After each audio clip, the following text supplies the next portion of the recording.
Peace and prosperity. Hey, beloved. How beloved? How's everybody doing tonight? It's your man, Seko Varner, the power broker. And I'm back with another excellent episode of the Fly Guy Show, also known as On Code. And we're staying on code tonight. We're getting on code tonight. We're working on remaining on code tonight. Tonight is a strong sisterhood episode. We have some of the strongest sisters I know who are going to share with us how other sisters can get through some difficult times. We realize there's some challenging things that sisters have to navigate. And if I could snap my finger or pray it away or, pour libation and get it all away, I would do it in a heartbeat. But I have not been able to do that. But there are some strategies. There are some ways. There's some love. Peace and love. What's up, Great Wisdom? All right, Yamika Mullen. Peace to everybody. We want to get rid of these things in our community, in our world. But until we can get rid of it, we need to know how to handle it. So today I have with me some great sisters who want to do just that. So I want to bring on our panel for tonight. We're going to start with the great Queen Phoenix. What's up, girl? How you doing? Ashe, Ashe. Glad to be here. Ashe. And we have Sister Valerie in the house. What's good, sister? How you doing? Honored to be here as well. Thank you for having me. Ashe. So look, if you look up on the screen, you see there's 6 ways to conquer your fear. And we know there's a lot of fear. There's a lot of degradation. There's a lot of abuse that our sisters are going through.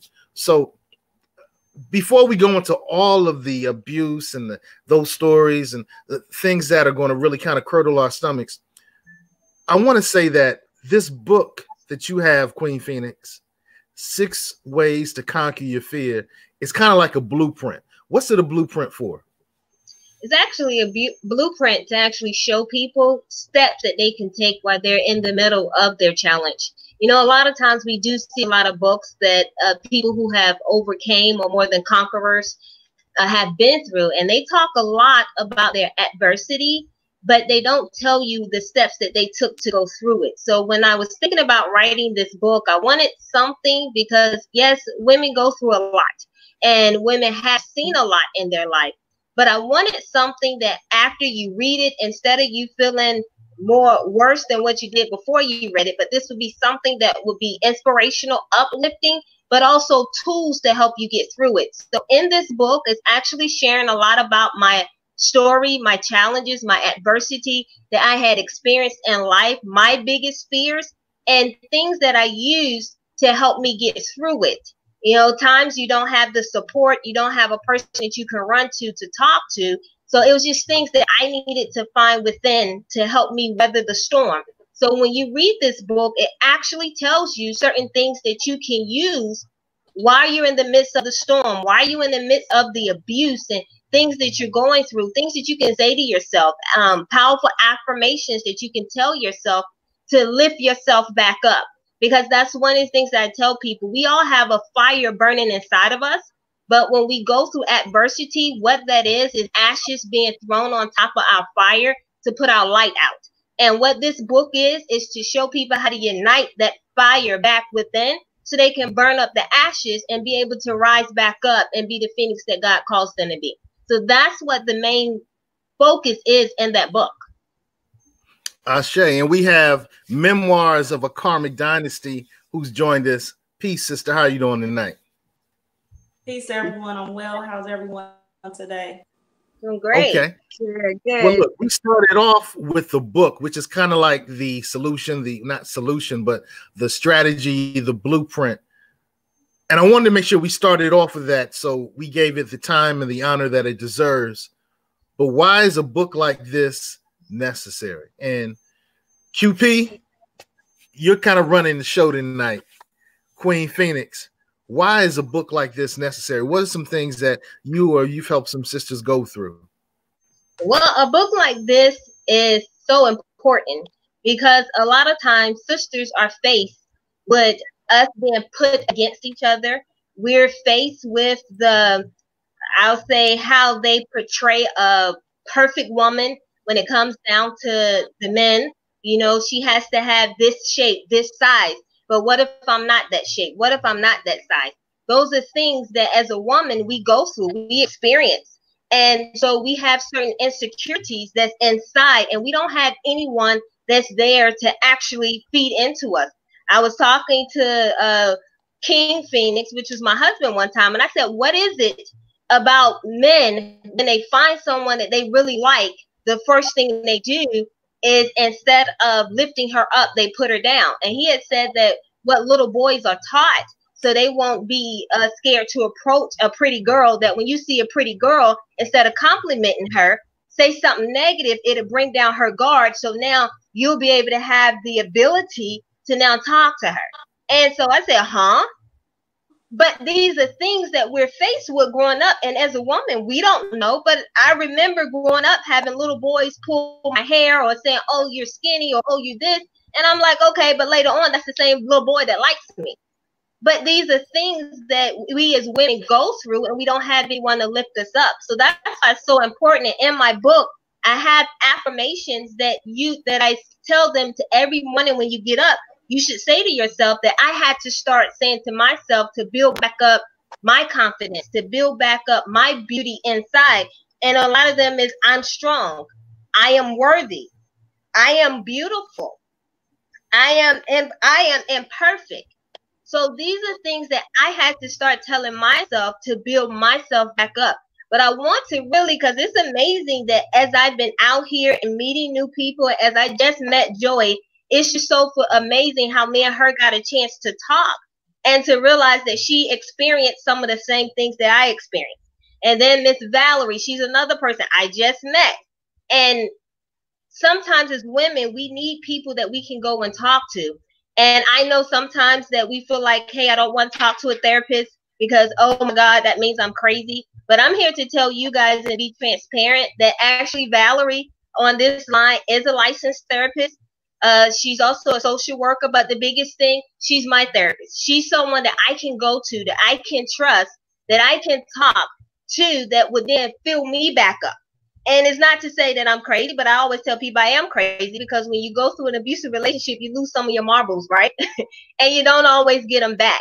So what I want to do at this time is give Joy an opportunity to say a little bit of how we related when we talked on the phone and how we had so much in common. And then I'm going to let Valerie share about our connection. So Joy? Yes, thanks, Sister Nikia. So when we talked, actually what I shared was how I was also in a domestic violence relationship, and I actually was in two with my two previous husbands, my ex-spouses. So what I would like to share also is what I think was some background on how I got into those relationships, so that it may help others. Because I think sometimes, like with my own case, I did not realize I was in an abusive relationship. I grew up as a tomboy. I had tomboy status. So I grew up fighting boys. I was isolated. My mom had me sheltered due to issues on both sides of my family, actually. So when I was growing up, I had boy cousins who lived on the street with me, and they were the ones who I was able to play with. So their friends would come over because I couldn't leave the yard. So in that, I grew up learning boys more than I knew girls, and I grew up playing with them, of course. And sometimes when you develop, they want to start touching parts you got. So I was used to fighting, and my cousins helping them get boys off of me. So when I was actually married the first time, and it's something that I got away from, but I later realized during my second marriage, and that's when I started to heal myself and learn myself and develop myself and become who I am today, which is a woman who will not tolerate the actions, the traits, and characteristics which led to those incidents in that relationship that I actually accepted, not knowing it. So one thing that happened was when my husband, either one of them, would come at me, attack me, I just went into the mode I was in as a girl. and I just would fight them back. To me, it wasn't no thing. It was just what I did. It's what I did.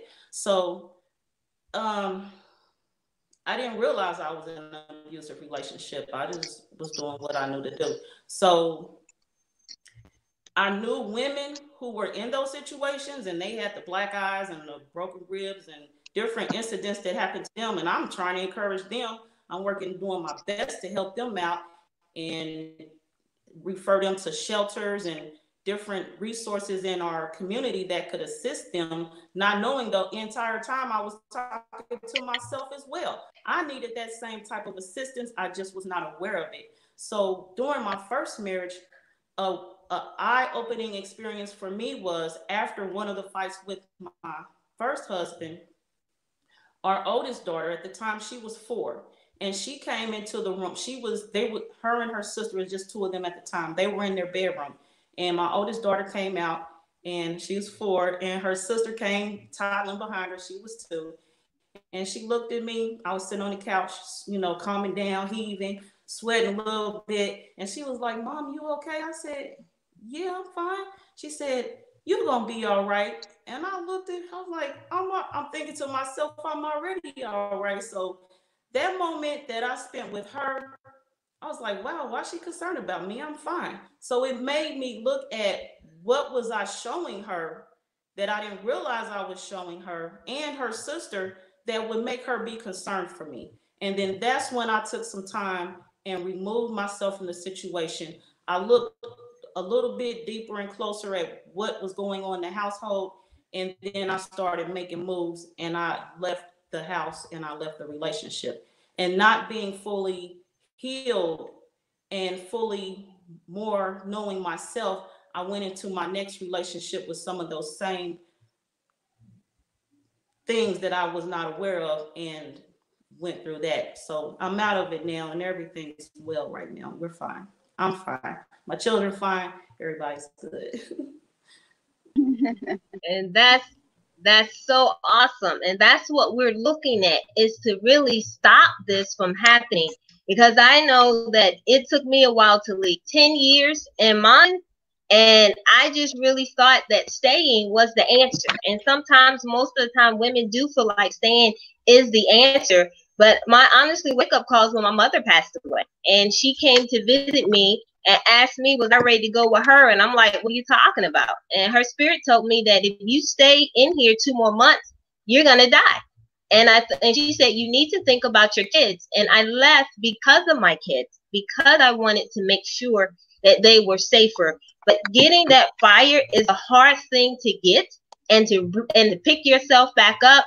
But one of the things we want to say is that we're here, and the reason why that we're saying this and have this platform is we want to let you guys know that Phoenix Rise movement is something that we definitely believe in. But one of the passions that we have for that is that we want to give you the counseling that you need to be able, not only once you get strong enough to leave, but you're now free from the jail of your mind to not get into the same situation again. As you heard with Joy's story, she brought some of those same attributes to a new relationship. And what we want to do is prevent those cycles from happening.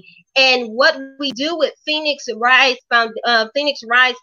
movement is that you're able to reach out to someone who's been where you've been, who knows how you feel. And even if you're not ready to leave, we're just here to let you know that it's a group of women out here that's not judging you, that supports you, and going to feed life into you. Because there's so many people that's putting you down. But we're here to uplift you, to give you the strength to leave. And that's why we have Valerie up here, because she's one of our biggest supporters on the Phoenix Rise movement. That she's also a counselor. She's a therapist and social worker. She's my dear friend. She's still helping me get through some of the things that I wasn't even aware of, Joy. I thought I was healed from a lot of my stuff, and she's showing me new stuff that I had kind of locked up in the closet. So it's always good that even when you get out, it's still some other growing and things that you can do to even become better. So I'm going to yield the floor to Valerie at this time, my dear friend, who's still helping me through a lot and giving me even more strength to keep the flames of Phoenix flamed. So Valerie? Yes. So I guess it would be safe to start off by sharing again. Thank you humbly for the disclaimer and allowing this platform to be an avenue and a conduit for others to come up, upon, so they can have the freedom to hear the real stories behind the stories. And as a therapist, I want to share with our culture, it's so taboo, as Nakia has shared, that when you see a therapist, it's taboo that, oh, you're crazy or something's wrong with you. That's not the case. I like to think of it as an angel that God sent your way. That one that you prayed for, the one that while you were in the storms, that you couldn't figure it out what was next. Well, that what's next would be a therapist to help you to drive the healing boat.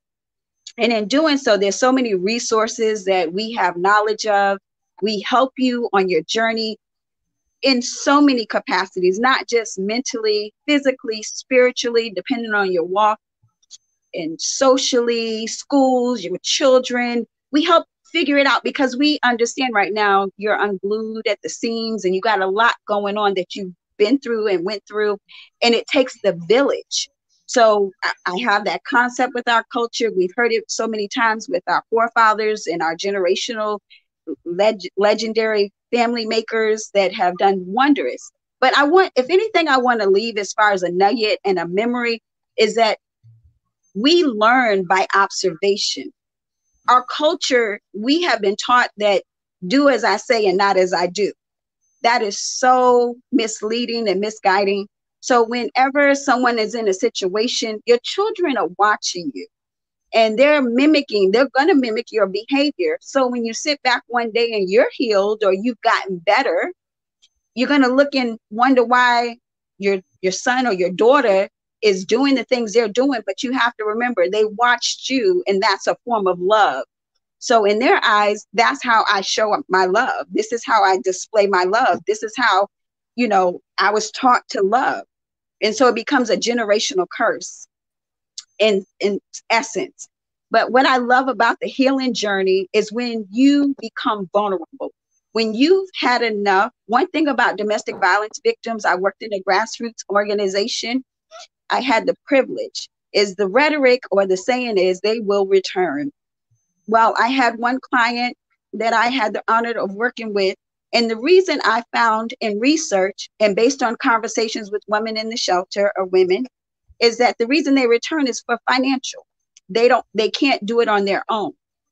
So that being shared, there's school they can go to, there's scholarships for them. There's a house that they eventually can go to that we keep on the back burner that we don't share if you stick with the program. But it's not an easy feat because you have your children, you're all in this shelter together with other strangers, you're in a vulnerable place. And what I suggested at the domestic violence shelter I was volunteering at was that why don't you bring a therapist? And because I started doing groups and I found it to be very effective for the women. I too feel that what makes a therapist successful with their clients is that they too have had some kind of experience, which makes us more tangible, realistic, and we can understand from where they come from. So like Nakia, I've shared some nuggets of my experience, and that I feel built the trust and the rapport that is required in order to be successful in the healing journey of that process. So again, my whole cuspice as far as being here on this platform is to encourage our culture, to encourage our race. You're not alone. And seeing a therapist, someone such as myself, doesn't mean you're crazy. It just means who can I trust? Who can I talk to? And dump it all out and know that it's safeguarded with us. Not even a court of law can subpoena my records. And the only reason I would have to indulge any information you share with me is if you talk about harming yourself or others, then I'm required by law to report it. Other than that, everything you share is between you and I. I tell you, I hear these stories, and I had a conversation with my mother. My father passed away almost 11 years ago, and we were going down memory lane, and she went back to her high school graduation as we were looking at my son getting ready to graduate from high school. This was 2 years ago. And she shared how she was beaten unconscious by an ex-boyfriend that she had during that high school time period, you know, and how while everyone else was at graduation, she was unconscious. I never knew anything about it. And it just kind of really tore me up. I was glad to find out that my aunt and my grandmother took care of the situation the way our family takes care of situations. And I was actually, unfortunately, kind of pleased that he passed away early. And my father used to tell me that there was something that happened to your mother. He said, something happened to my wife, your mother, that's really impacted everything about her. And I was so glad that I got a chance to understand that. And so I handled my things myself differently around your mother. And I never really understood what he was talking about. And so, you know, now he's passed away and she shares that story. And so then I start talking to my aunt, and my aunt was in an abusive relationship. My cousin was in an abusive relationship. I started learning stories about my grandmother and how she was abusive to my grandfather. And so I'm like, wow, she was in an abusive relationship. There seems to be so much abuse in our community. Is this really the norm? Yes, it's really the norm. And a lot of times I always tell people that they almost look at it as it's just women. No, it's not just women. It's men and women being abused. I know it's most of the time women that speaks up, but it's men, good men, that has a woman. So we're not here to say all just girl power, but it is men, a good man that has a woman that's either emotionally, mentally, and physically abusive to him, and is trying to figure out a way out. How do I go through this? I've been taught not to put my hands on a woman, but now she's pushing me. She's telling me to do that. Yes, you do have women that do that. I have 4 boys, and because of my background, I taught all 4 of my boys, walk away. I don't care what she does. I don't care how far she tries to push you. The best answer is to walk away. Because you do have women out there that are going to try to push your buttons. But the answer to it is walk away. I always tell people I'm working on some other statistics now, and I have a nickname for these people called numbnuck. One, they make their victims numb, and then nuck because they go nuck upside your head. So it's ways out here and signs that you can actually pinpoint whether this person is going to be abusive mentally or abusive physically, based by, one, their level of control. A person who has the potential of being a numbnut, whether it's male or female, you can tell that by, one, their level of control. They have to control everything. One of the things, nothing is never their fault. Every time something happens, they got an excuse or a reason. Well, it's because this person did that, or because it was raining outside. That's why I had to slap you. They always have an excuse for everything. Nothing is their fault. And these are just some small signs and symptoms that you can pick up on that I even taught my daughter and I taught my boys to look for. When you got a person that's quickly able to put you down, call you out of your name, those are signs and symptoms of them trying to now take away your strength to let you feel bad about yourself. So I taught my kids that what someone say out their mouth, they own it. That's not for you. That's how they feel about themselves.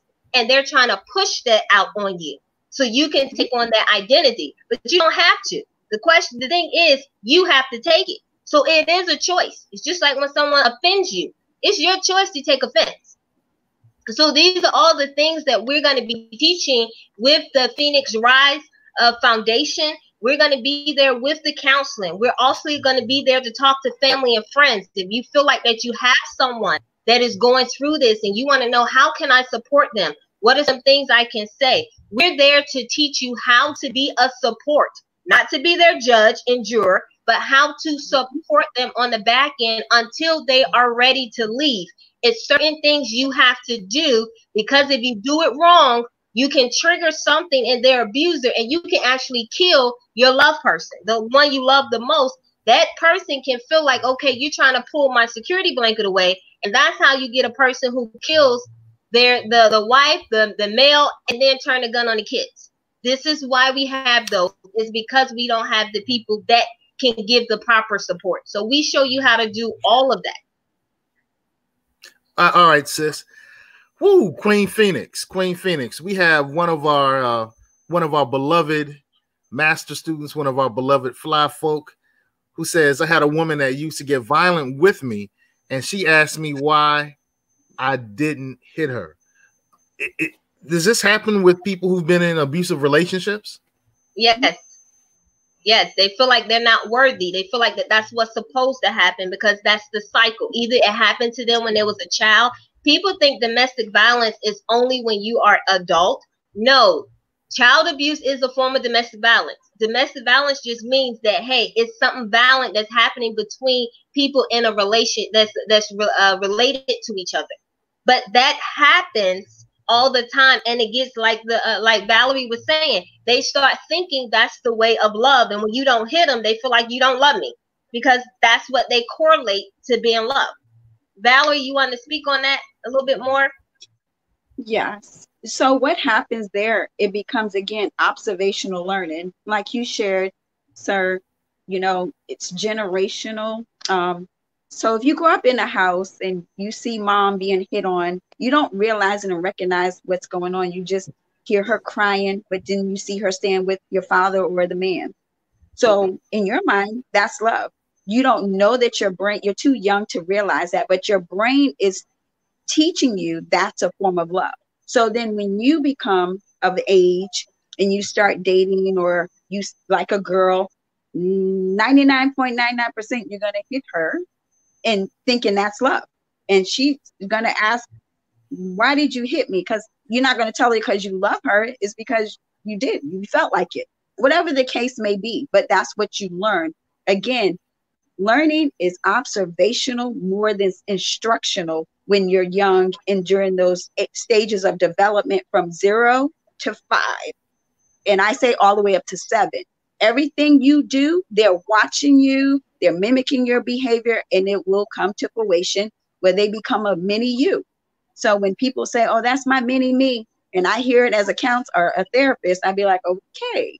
I learn in therapy.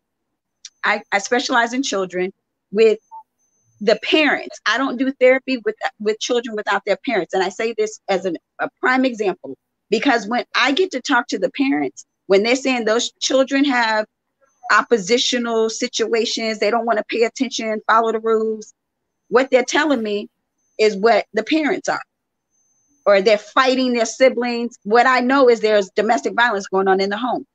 Everything the parent is telling me about that child, I can pretty much paint the picture of the mother and what's going on in her house. So again, it's observational. Unfortunately, it's just the biological chemical makeup of who we are. We learn by observing. So it would be safe to say we have to be careful what we do in front of our children and exemplifying this is a form of love, because it's not.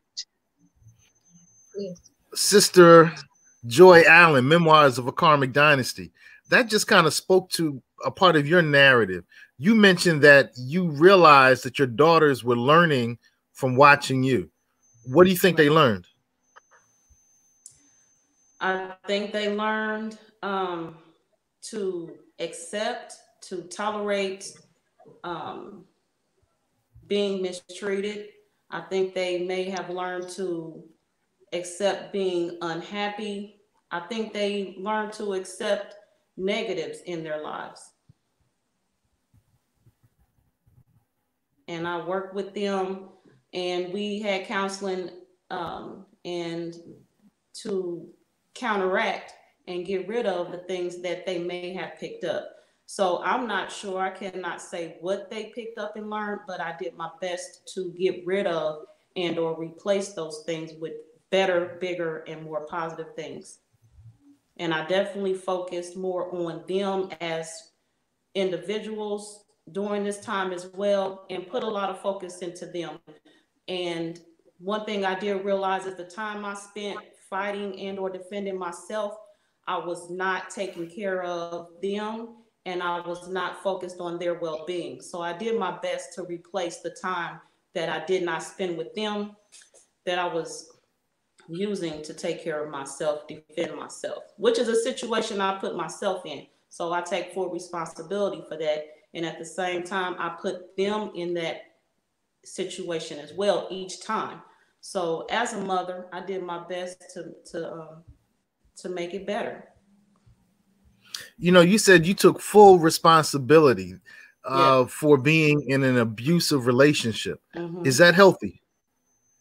You know, Queen Phoenix, is that healthy? Yes, that is very healthy. That's one part of your healing process. If you look at it that, hey, you didn't have no part in it whatsoever, it's going to be hard for you to start your healing. I'm a firm believer. I tell anyone, yes, my ex-husband was my abuser. I still love him.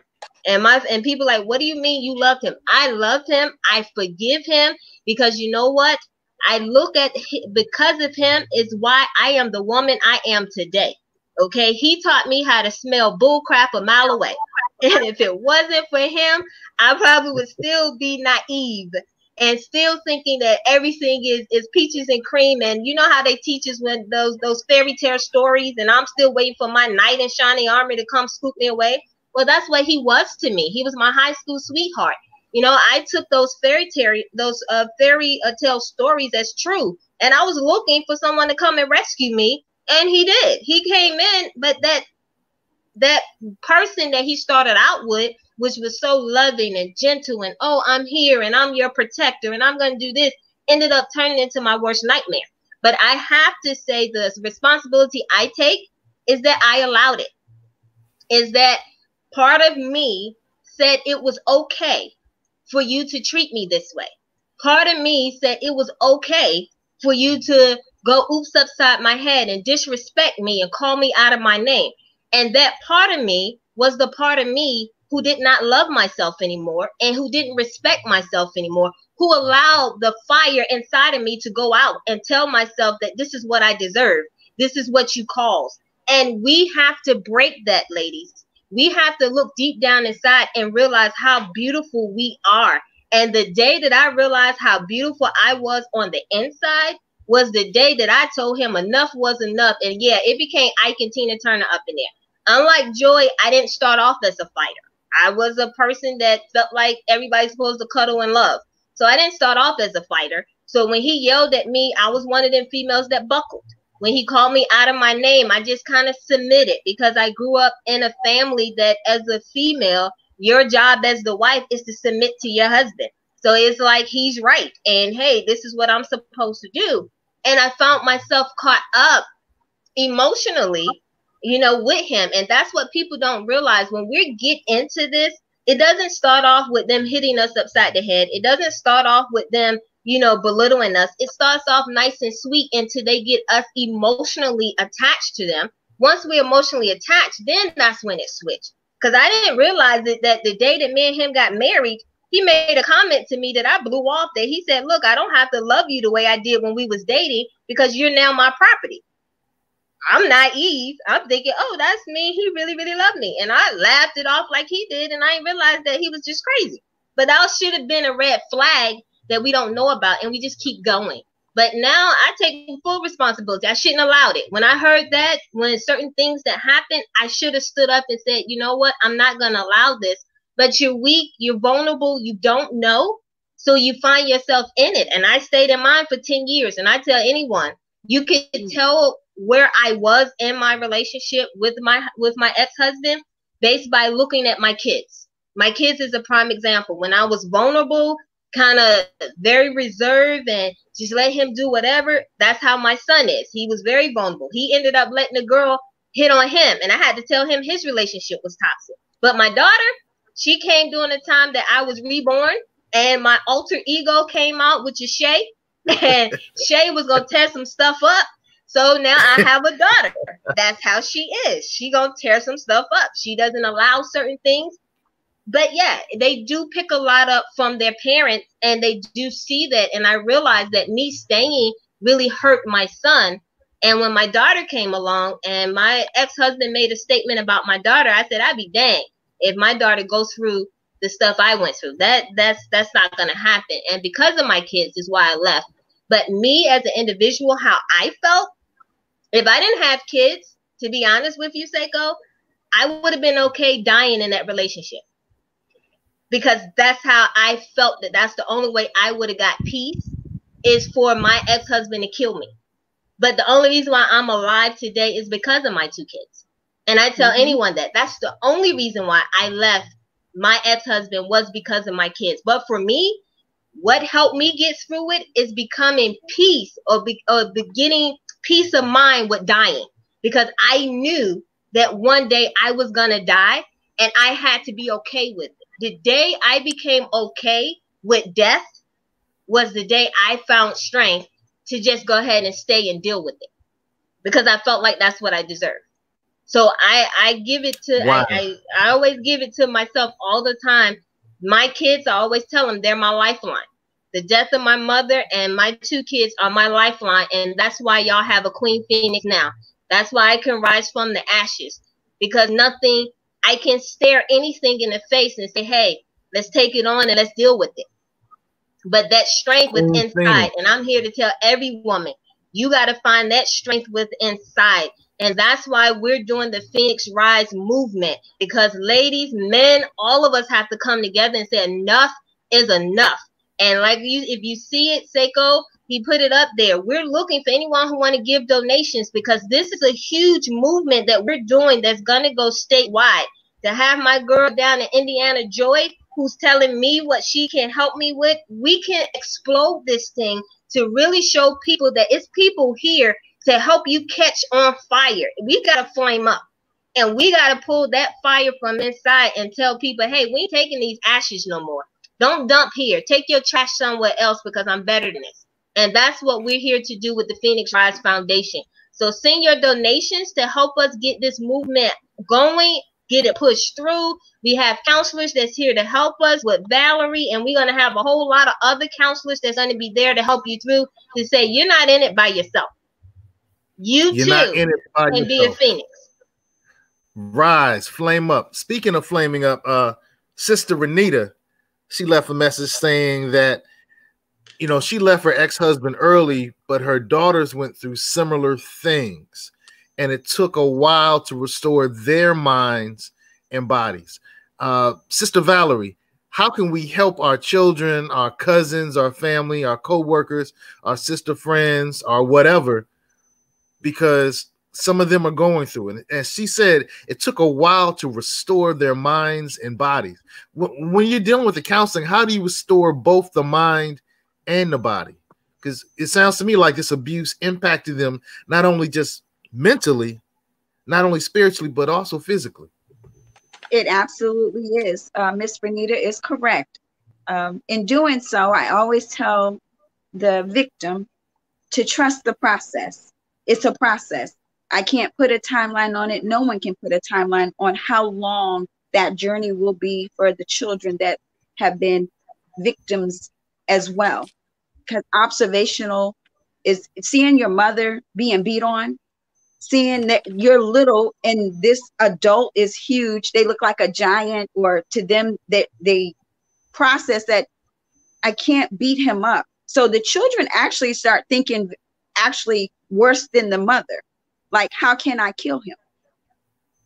So the mother doesn't even realize she's in a situation where the children are trying to figure out, how can we rid mom of this pain, when they realize this isn't healthy. If some of them realize that, and some of them do. So what ends up happening is that as time goes on, if left untreated without counseling, and this child goes on in life, it's called, what in our field, triggers. If she meets a young man and any reminders thereof of her mother or the abuser's behaviors, they're still in her. They're still in the children. And if this new boyfriend just accidentally is playing and shoves her or pushes her, it can trigger something that has been compartmentalized.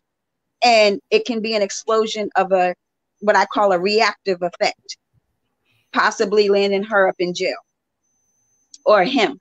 So again, we need to be more proactive. Once the mom comes out or the man comes up out of the situation, you know, I know, again, once again, I'm so glad that Nakia has this platform where they're making it known nationally, statewide, so we can help others. Again, it takes the village. You take these services, you wrap them around, you take the knowledge and the platforms that Nakia is presenting, and you embrace it. Because there's not, matter of fact, in the state of Virginia, there's only 2 domestic violence entities. They can't help everyone.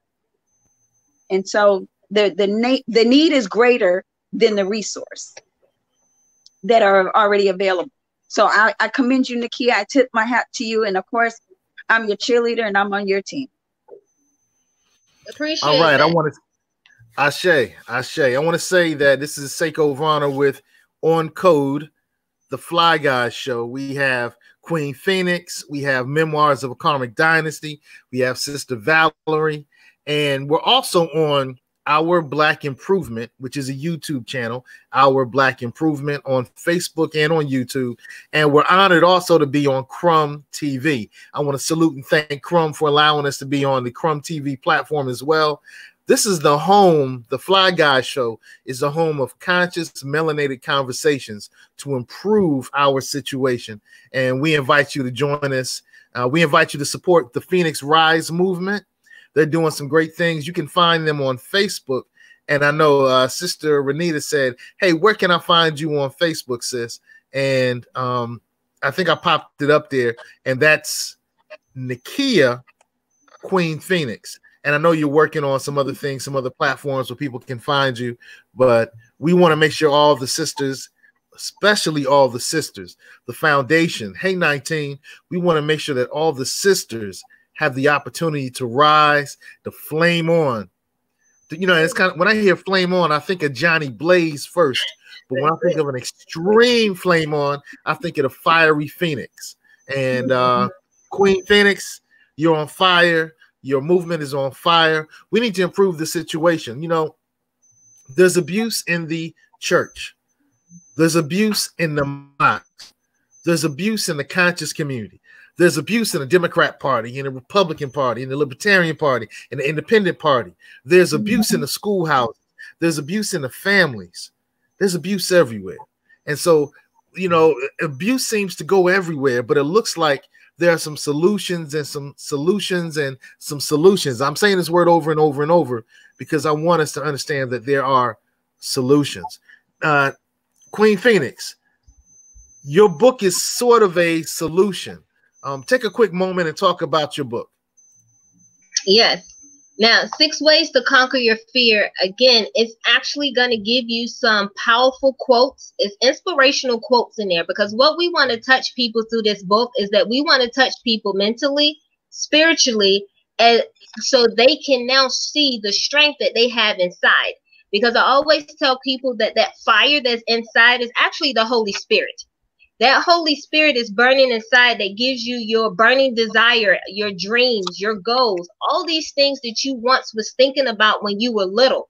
That book lets you bring that back again. It helps you start dreaming again. It helps you remember the strength that you have with inside. And it's a good 20-minute read. I had so many people purchase the book and who have given me a lot of feedback on it. It's a quick 20-minute read. I have one lady who reads it every single morning. She says it's a good thing to jumpstart her day when she's feeling down or feeling depressed. That she just takes a quick 20 minutes, read that book, and she feels inspired. I also had some gentlemen that have read my book and gave me feedback on how it actually lifted them up because they didn't realize some of the things that women have experienced that caused them to do what you did, Seko. They went back and asked their mom and asked some of their aunts and cousins and realized that some of them had actually went through abusive relationships. And that's why they became the strong woman they are, or that's why that there was a little bit more harder on the boys when they were coming up and they didn't realize or understand it. But a lot of those things stem from the abuse that they have experienced. Some moms, after coming out of abuse, don't know how to hug their boys because of the things that they have experienced. And sometimes they don't understand it. So in this book, it helps you now bring all that together. So it's for men and women. Don't just think it's for women. It's for men and women. Please read it. Please get it. You can go to Amazon.com and you can order it and the shipment will come right out to you. Also, please support Phoenix Rise Movement. You can give donations on the Cash App, which I think Seko has put up there, Cash App Phoenix Rise 7. We want to make sure that we get this spread out. We just want to help. If you're ready to leave, we're here to help. If you're not ready to leave, we're also here to help to give you the strength on what you need to do to leave. So please reach out to us. You can send me a personal email at queenphoenix757@gmail. You can reach out to me as instant messenger at Facebook. Any questions you have, anything that you want to know, you can reach out to Miss Joy if you're out in Indiana. She has different things to give people support on where they can go to get help. So Joy, if you want to talk about that a little bit more, I know we talked about it on the phone, but if you can let people know how to get in contact with you out in your area. Yes, so I can be contacted on Facebook at Joy Allen, JoyAllen, or you can email me at mkdtnt@gmail.com. That's my contact information for now to share with everyone. Well, Sister Joy, I know you're doing some great things. You're hanging out, you're spending time, you're flaming up with Queen Phoenix. You're years away. You're years away from that abusive relationship. If you could go back, if you could go back and talk to yourself, what things would you tell yourself to look for so that you wouldn't have gone through those two abusive relationships? I would tell myself to look for the teachings of my mother more closer, and to not be so rebellious, and to know that I have a lot of time before me, well, ahead of me, to learn things. I have a lot of time left to experience myself as well. And I would first have given myself more time to develop who I was, and not be so quick to think that I needed to be in a relationship of the marriage status at that time. I would have told myself to develop to focus on my career, which at the time I was in the military. And because of that, the circumstances of that relationship, I actually was, that was part of my discharge from the military, amongst some other things. So I would just tell myself to focus on myself, to develop who I am. And then at another time, I would be developed enough and well within myself to know for sure who my marriage partner should have been. How does consciousness fall into all of this? You know, some of us are into a particular religious belief. Some of us are into consciousness. And I know that Queen Phoenix used the term Holy Spirit. Some of us might use the term ancestry. But you know, how does consciousness fit into dealing with these type of abusive relationships? Because we know what happens in the conscious community as well as it happens in the religious faith-based community.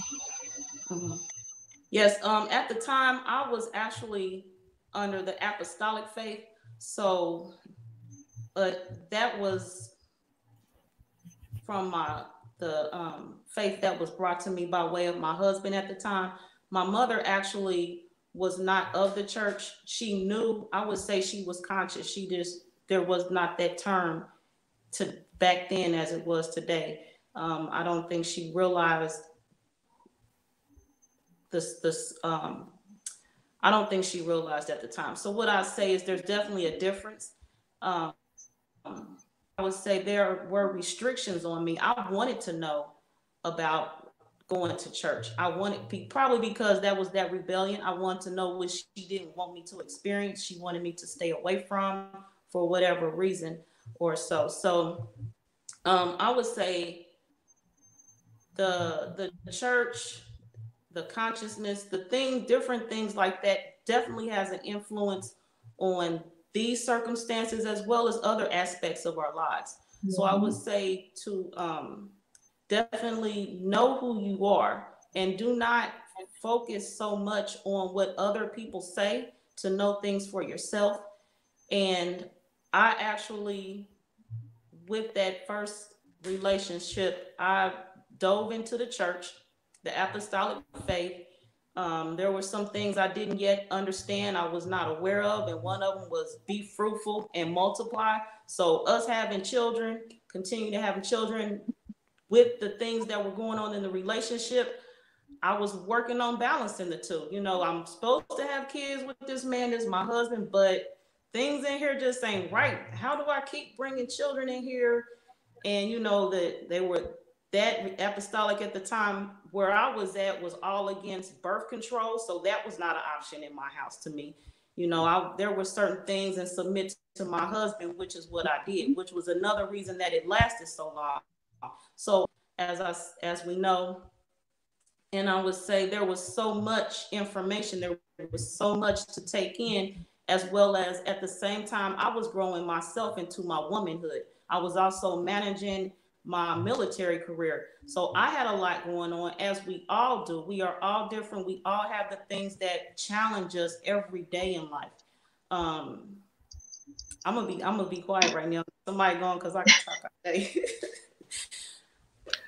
All right. All right. Well, you know, from what I said earlier, it seems that this abuse has become rampant in all conscious walks, whether it's a religious belief system, whether it's just a conscious or whatever you want to look at it. It seems like this abuse is rampant, but it seems to me like the solutions are the same. Mm-hmm. Are the solutions the same? Yes, the solutions are the same. And it goes back to knowing you, to knowing the strength that you had inside of you to be able to move forward. One of the things that I've realized is that when someone abuses someone else, the biggest thing that they're trying to instill in you is fear. Even if you take this virus that we're facing, that's a form of abuse. Anything that comes to bring about fear is a form of abuse. So fear is there to get you to paralyze, to get you not to move forward on your dreams, your gifts that God has put inside of you for you to give back to this earth, give back to humanity so we can have a better life here. But the things and adversity and abuse comes to stop all that. So if you can reach deep down inside and find that gift, find that strength to get you to just start taking that one step. I mean, just getting out the bed is a step forward in the right direction, because you have some people that go through this abuse and they're so depressed they can't even get out of the bed in the morning. They don't even want to eat. They're just there. They're just existing. So the first step is to get that movement going. Once you get that movement going, you can start now growing, and little by little by little by little to really get the strength to move out of it. And so I think all the steps is the same. But how people get there is different. But how to get out of it is all the same. And it's remarkably to me, or it's shocking to me, how many more of these stories that you have, even in the community of people that are wealthy. I mean, some people feel like that this only happens to people that are unwealthy or in low income areas. No, the biggest rampant is in the wealthy community. And why? Because the women are in a lifestyle and they're scared to leave that lifestyle. But the abuser is controlling them because he has all the money and she has none of it. So any form of control, any form of fear is a sign of abuse. So Valerie, what's your take on it? As far as he asked, was it all the same as far as getting out of it? Yes. Exactly. Yes, because I know we have people who come from different walks, and I want to make sure that everyone can walk away from this realizing that there is hope, that there's a direction, there's guidance. So let's say, Sister Valerie, and you're a woman of faith, you're a believer, but you run into a sister who's involved with Islam, and are you going to share with her and guide her in the same way? Do things change? How does one's belief system affect how they can move? I'm so glad you asked that question. So as it relates to religion and the beliefs, is about being culturally competent. So actually the journey would be different for an Islamic woman of faith. And in doing so, I would have to respect the Quran and what it shares there. So the Quran may most likely, me knowing a little bit that I do, will lead her back to her husband. They don't believe in mental health issues. So that would be a whole nother dynamic. You know what I'm saying? So I would take a different approach. I wouldn't be her therapist. I would be considered more like a mentor or, you know, a friend. So respectfully, so according to the religion. So yes, religion plays a big part in the journey. And again, if nothing else you remember about me, trust the process. No matter what walks of life you come from, religion, race, creed, or color, because everyone has a different process in the journey. The process is the same, like Nakia said, but it's not the same as far as the spiritual, the healing process is the same. So at the end of the day, every individual is different in how they go about the process. So yes, to answer your question, it's a twofold. It would be different for different religions, absolutely, with respect to that culture.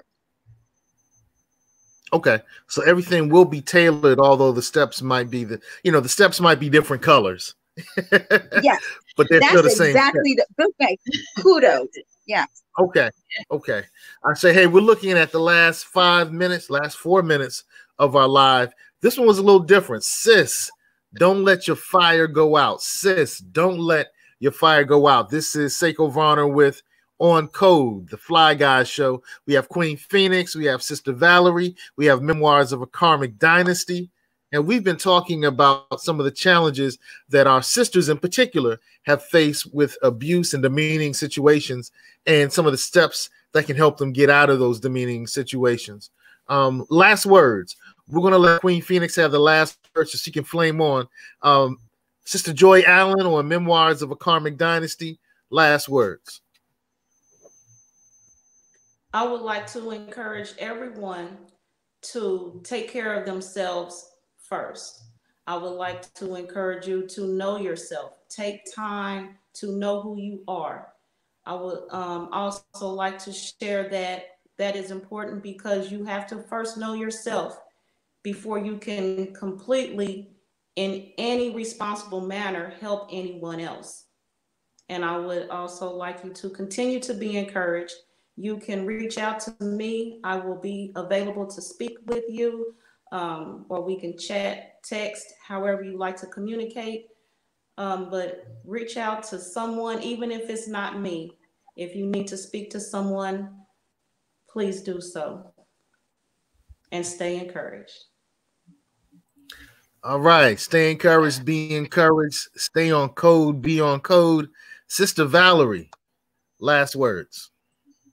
Yes, sir. I would like to say in mime after Miss Joy, stay encouraged. Always look to your greater creator. Be prayerful, but note that you're not alone, and you have a platform here. Reach out for these two phenomenal women as support, and know that, again, you're not alone. And if you need therapy, they can reach out for me, and I'll be more than happy to be there as well, because it takes the village. Thank you. Ashe. Queen Phoenix, becoming one of the most powerful sisters on this Fly Guys show platform, on the On Code platform. Sister, you've been saying some excellent things, some groundbreaking things, some uplifting things, some moving forward things, some getting out of bad situation things, some flame on things. Last words. The only thing I want to say, it's time for us to flame up, ladies. Tap into what is on the inside of you and let that fire shine. Let it go brighter than bright. We have to be the light in our community. We have to be a light statewide. But we're asking everyone to get a part of this Phoenix Rise Foundation movement. Give donations. Do whatever you can do to help support us, because we just want to get the word out there. We want to let you know you're not alone. You're not by yourself. People are here to help you. If you are a family, a friend, and you're just saying, hey, my hands are tied, I just want to know how I can support, how I can help my friend. We can show you how to do it. We can give you some tools that you can use to actually help someone and be that support for them without judging or telling them, girl, if I was you, I'd leave. That's not what they need. So I'm just telling you guys, please reach out. We're here for you. Take care of yourself and flame on. Let's rise together. Wow, we're getting a lot of great feedback, man, Goddess Yemeya. She says, thank you, sisters. I appreciate y'all so much. All right. Yo, Roxanne Wilson, she wanted to shout you out as well. I wanted to shout her out as well. She says, I love each one of you. Each one of you are a gem, and thank you. Wow. We've said some great things. I want to thank again my man Crumb from Crumb TV. Support Crumb. His Cash App is $ Crumb TV. Crumb is the mastermind behind the largest platform that the Fly Guys show on code gets a chance to live on. So we want to thank Crumb, $, Crumb TV. Hey, I dropped the $ the Cash App code for the Phoenix Rise movement. So look back in the comments and you'll see that. Support the sister, support the movement. And if you see somebody in a bad situation, family, we got to do better. We got to do better. Sisters, we're here for you. Sisters, we're here for you. We're here for you. And with that, I just want to say, everyone, be blessed. Do some great things. Flame on. Let's change this world. Get on code. Hashtag empowerment agenda. And let me talk about the empowerment agenda very quickly. The empowerment agenda is pretty simple.